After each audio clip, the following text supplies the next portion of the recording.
Hi guys, welcome to my channel BioSetu Bridging the Knowledge Gap and this is Khushbu Agrawal here.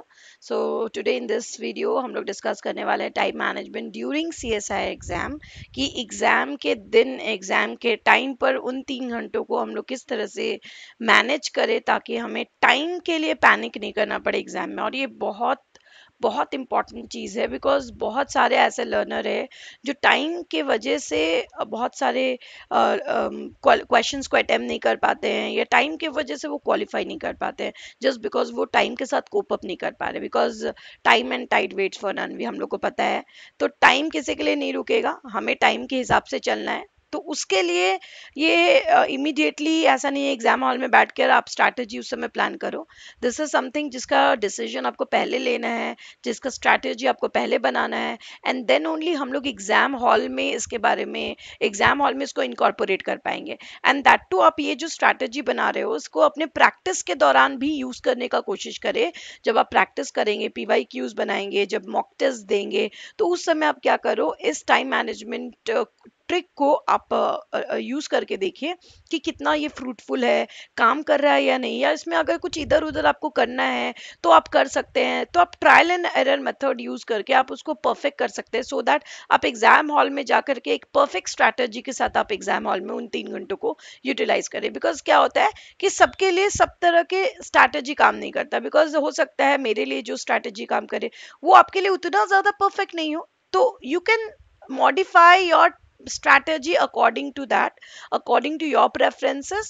लेकिन वो कभी आप तब आप कर पाओगे जब आप स्ट्रैटेजीज बनाओगे, जब आप उसको यूज करेंगे और जब आप उसको इम्प्लीमेंट करेंगे during your practice sessions, then only आप उसको फिर अपने मेन एग्जाम के समय में यूज कर पाएंगे। बिकॉज अगर आप सोचेंगे कि नहीं डायरेक्टली एग्जाम में जाकर के मैं कुछ एक एक्सपेरिमेंट कर दूंगा या कर दूंगी, तो वो शायद सबके लिए वैसा काम नहीं करेगा, हो सकता है कि काम नहीं करे वो। ठीक है, तो इट इज़ वेरी इंपॉर्टेंट कि हम लोग एक टाइम मैनेजमेंट किस तरह से एग्जाम हॉल में करना है उसका एक पूरा एक ब्यौरा तैयार करें, एक पूरा एक प्लानिंग तैयार करें। ठीक है, तो this is the video in which we are going to talk about this only. So this was how मैंने अपने सीएसआई एग्जाम में टाइम के लिए कैसे शेड्यूल बनाया था, कैसे प्लानिंग बनाया था कि एग्जाम हॉल में उन 3 घंटे में मैं किस तरह से कैसे करने वाली हूँ। तो सबसे पहले टाइम मैनेजमेंट डिपेंड करता है कि आप अगर अच्छे से अपने टाइम को मैनेज कर पा रहे हैं, तो वो 3 फैक्टर्स पे डिपेंड करता है। सिलेक्शन ऑफ दी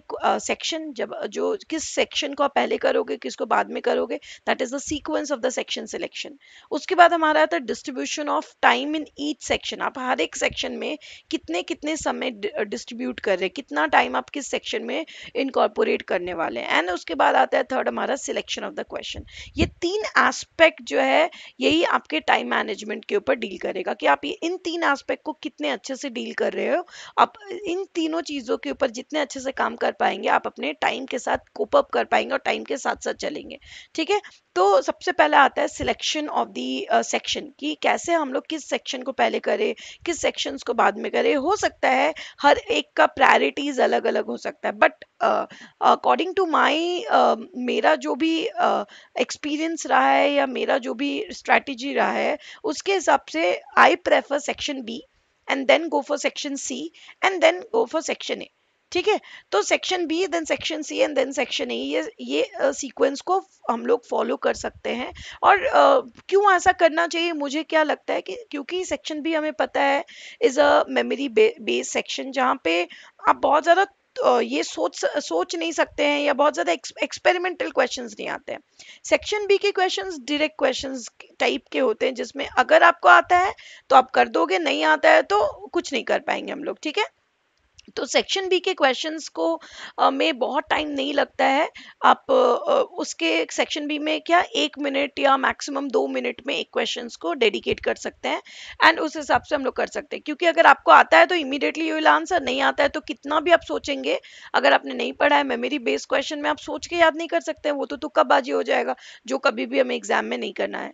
ठीक है, तो यानी सेक्शन बी एक ऐसा सेक्शन है जिसमें मेमोरी का बहुत इंपॉर्टेंट रोल है, मेमोरी बेस्ड कोर मेमोरी के क्वेश्चंस आते हैं। हैं। और जब हम लोग एग्जाम हॉल में जाते हैं इनिशियली, हम लोग जब जाते हैं उस समय हम लोग बहुत फ्रेश माइंड में रहते हैं, एक एंथू रहता है हमारे अंदर और हम लोग कॉन्फिडेंट रहते हैं। उसी समय जब हम लोग इमीडिएटली जा करके first we are going to select that section जिसमें कि हमारे माइंड का freshness plays a very important role, कि आप गए हैं, आपको चीज़ें अभी याद है सब अच्छे से, आप फ्रेश माइंडेड हो, इमीडिएटली जा करके जब आप मेमोरी बेस्ड क्वेश्चंस को अटेम्प्ट करने की कोशिश करेंगे तो आई थिंक ज़्यादा आपको मेमोरी बेस्ड क्वेश्चन ज़्यादा अच्छे से आप अटेम्प्ट कर पाओगे एंड ज़्यादा करेक्टनेस से हम लोग अटेम्प्ट कर पाएंगे। अगर वहीं सपोज आप मान लीजिए पहले सेक्शन ए या सेक्शन सी करते हैं, तो मुझे क्या लगता है कि सेक्शन सी और सेक्शन ए में थोड़ा सा आपका दिमाग का इस्तेमाल ज़्यादा करना होता है, मेमोरी वहाँ पे आपके थोड़े कंसेप्चुअल क्वेश्चन आते हैं, एक्सपेरिमेंटल बेस्ड क्वेश्चन आते हैं, and in section C number of question भी बहुत ज़्यादा रहते हैं। अगर बाई चांस आपने पहले सेक्शन सी करा और सेक्शन सी में अगर आपने बहुत ज़्यादा टाइम ले लिया है या सेक्शन सी आपका उतना अच्छा नहीं हो पाया है, मे बी आपको लग रहा है कि अच्छा नहीं हुआ है, तो क्या होगा, हम लोग पैनिक हो सकते हैं और उस सिचुएशन में जो याद है वो भी भूल जाएंगे। तो शायद सेक्शन बी में जो करेक्ट कर सकते थे उनका भी रॉन्ग होने का प्रोबेबिलिटी इंक्रीज हो जाता है। तो मुझे क्या लगता है कि हमें पहले सेक्शन बी निपटा देना चाहिए, क्योंकि हम लोग को अभी हम लोग फ्रेश माइंडेड है, चीज़ें हमें याद है, हम लोग सेक्शन बी को ज़्यादा अच्छे से एफिशिएंटली ज़्यादा करेक्टनेस के साथ हम लोग सेक्शन बी को अटेम्प्ट कर पाएंगे। तो according to me the selection of section should be section B and then section C and then section A. इस तरह से हम लोग कर सकते हैं। एंड सेक्शन सी करने के बाद फिर सेक्शन ए हम लोग आएंगे, या सेक्शन ए भी आप कर सकते हैं, सेक्शन सी लास्ट में भी कर सकते हैं। लेकिन क्योंकि section A is not that section जिसमें कि हम लोग जिसके ऊपर डिपेंडेंट है, हमारा मेन सेक्शन है section C and section B, तो पहले हम लोग कोशिश करेंगे कि बी एंड सी को निपटा दें, देन वी कैन डेडिकेट जो भी टाइम हमें section A that is general aptitude में देना है। तो बी सी ए एक अच्छा ऑप्शन हो सकता है अगर आप सेक्शन का सिलेक्शन का सीक्वेंस का बात करें तो। नेक्स्ट कमिंग कि हर एक सीक्वेंस हर एक सेक्शंस में हम लोग कितने टाइम डेडिकेट करें, क्योंकि अभी सीबीटी मोड हो गया, आपको ओएमआर फिलिंग वगैरह के टाइम सेव हो गए हैं, आपको ओएमआर को भरने में समय नहीं जाने वाला है। ठीक है, तो हम लोग क्या, हमारे पास ये एक अच्छा सीबीटी मोड एक इस सेंस में एक अच्छा तरीका है जहाँ पे हम लोग अपने टाइम को कम से कम वेस्ट कर सकते हैं, बिकॉज आपके पास बहुत कुछ होता है सीबीटी मोड में। हमारे राइट हैंड साइड में पूरा आपको आपके क्वेश्चन पेपर के एनालिसिस दिखते रहते हैं, कितने क्वेश्चन अटेम्प्ट किए, कौन कौन से किए, मार्क फॉर रिव्यू, ये वो सब कुछ आपको मिल जाता है वहाँ पे।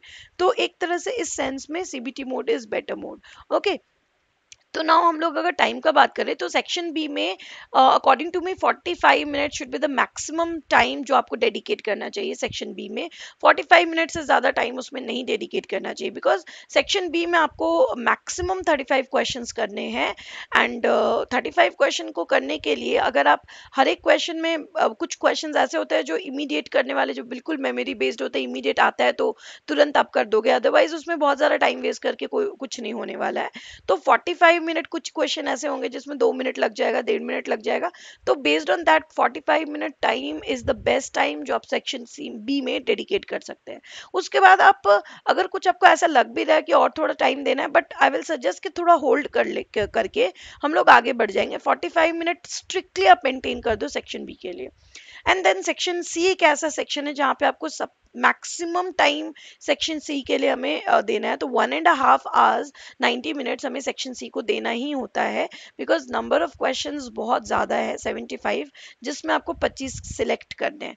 तो बहुत इंपॉर्टेंट है कि आप अच्छे से एक एक क्वेश्चंस को सिलेक्शंस के दौरान बहुत ही एप्ट रहे, बहुत ही ज़्यादा अटेंटिव रहे while you are selecting the questions. और क्योंकि क्वेश्चंस बहुत लेंदी भी होते हैं, कोई कोई तो पढ़ने में भी समय जाता है, तो 90 मिनट्स टाइम लग ही जाएगा आपको 75 क्वेश्चंस को देखने के लिए। ठीक है, तो सेक्शन सी में 90 मिनट्स हम लोग डेडिकेट करेंगे।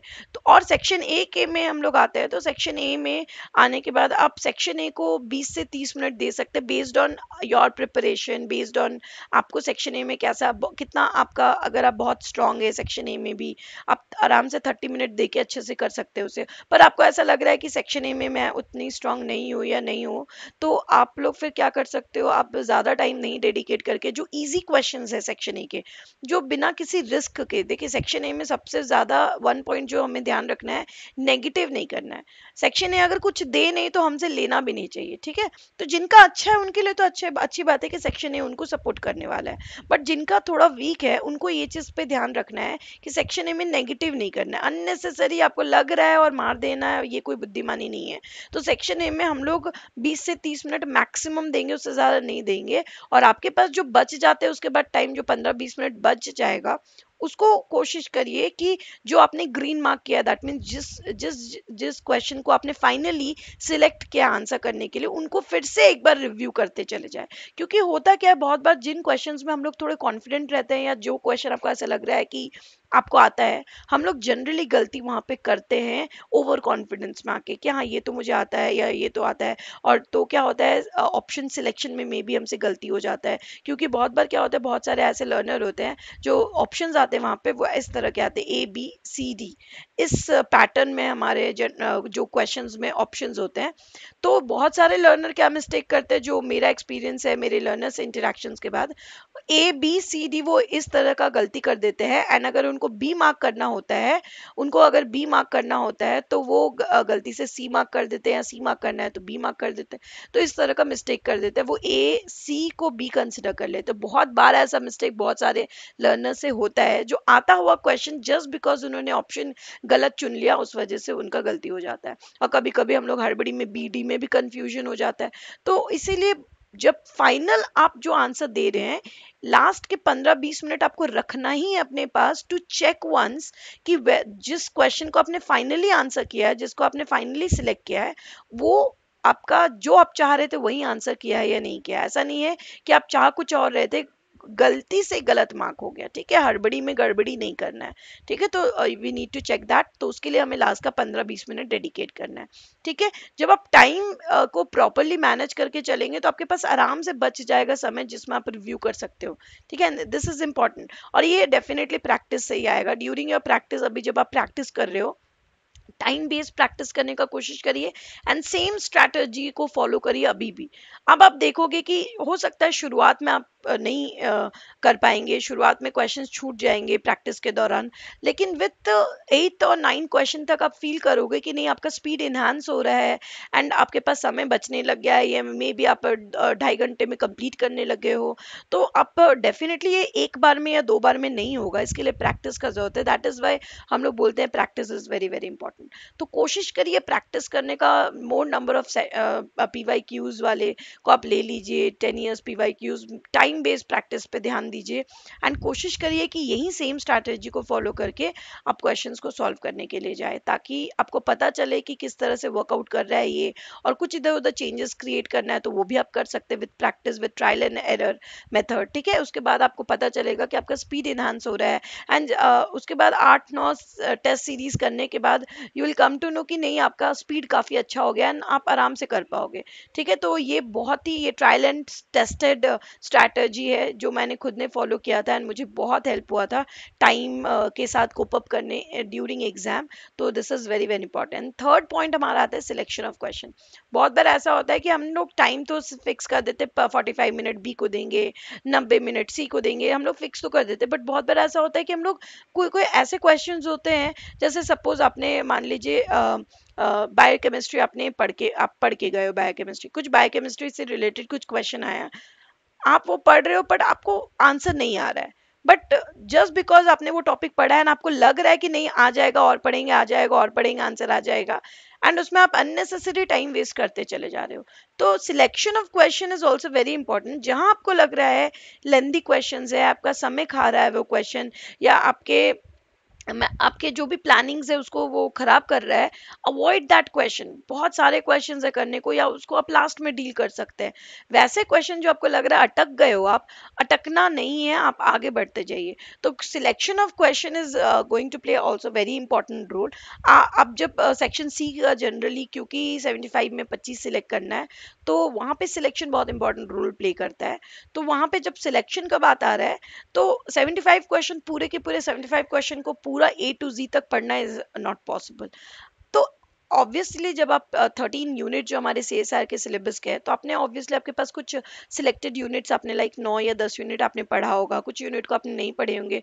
तो आपका कुछ एक प्रेफरेंस होगा ना कि हाँ इन ये कुछ यूनिट है जिसमें आई एम स्ट्रांग, और कुछ ये यूनिट है उस उतना स्ट्रांग नहीं है। तो ऑब्वियसली बेस्ड ऑन दैट जब आप क्वेश्चंस पढ़ेंगे तो आपको एक दो लाइन से ही पता चल जाएगा कि वेदर आप उस क्वेश्चंस को करना चाहते हैं या नहीं करना चाहते हैं, वेदर आपने वो टॉपिक पढ़ा है या नहीं पढ़ा है।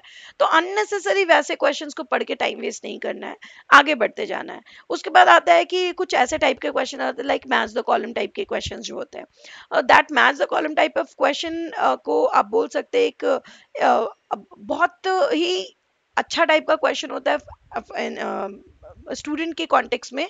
क्योंकि match the column type of question में आप देखने को मिलेगा कि बहुत बार ऐसा होता है कि एक या दो चीजों से भी हम लोग इजीली उस क्वेश्चंस को अटेम्प्ट कर पाते हैं। तो कुछ ऐसे क्वेश्चंस होते हैं जो आंसर से भी आप ऑप्शन से भी आप आंसर्स को डिड्यूस कर पाते हैं। तो वैसे क्वेश्चंस को सिलेक्ट करना है, उसके लिए आपको क्वेश्चंस में प्रायोरिटाइज करते जाना है कि आपको क्या आता है, किस में आप 90% श्योर है, किस में आप 100% श्योर है, किस में आप 80% श्योर है। जब आप अपने क्वेश्चंस को इस तरह से कैटेगराइज कर लेंगे तो आपको पता है कि आपको कहाँ से क्वेश्चन लेने हैं, 100% श्योर वाला, और जहां जो बच गया उसको 90% वाले में से लेना है। रिस्क जोन में हमें कम से कम जाना है, इसलिए selection of the question along with prioritizing your questions is very very important। और ये आप पढ़ते पढ़ते क्वेश्चन जब पढ़ रहे उसी समय आप करते चले जाओगे तो बहुत अच्छा होगा। And one more important tip during for your time management during exam, क्योंकि CBT मोड में हमारे पास आता है मार्क फॉर रिव्यू का ऑप्शन। मार्क फॉर रिव्यू में आपके पास दो ऑप्शन आते हैं पर्पल कलर के, एक होता है answer and mark for review और एक होता है ओनली मार्क फॉर रिव्यू। तो ओनली मार्क फॉर रिव्यू में जाइए, आंसर करके मार्क फॉर रिव्यू में मत जाइए। बिकॉज दिस क्या होता है वो जब आप आंसर करके मार्क फॉर रिव्यू करते हैं और जब आगे बढ़ते हैं तो वो आपके आंसर में उसको इंक्लूड किया जाता है।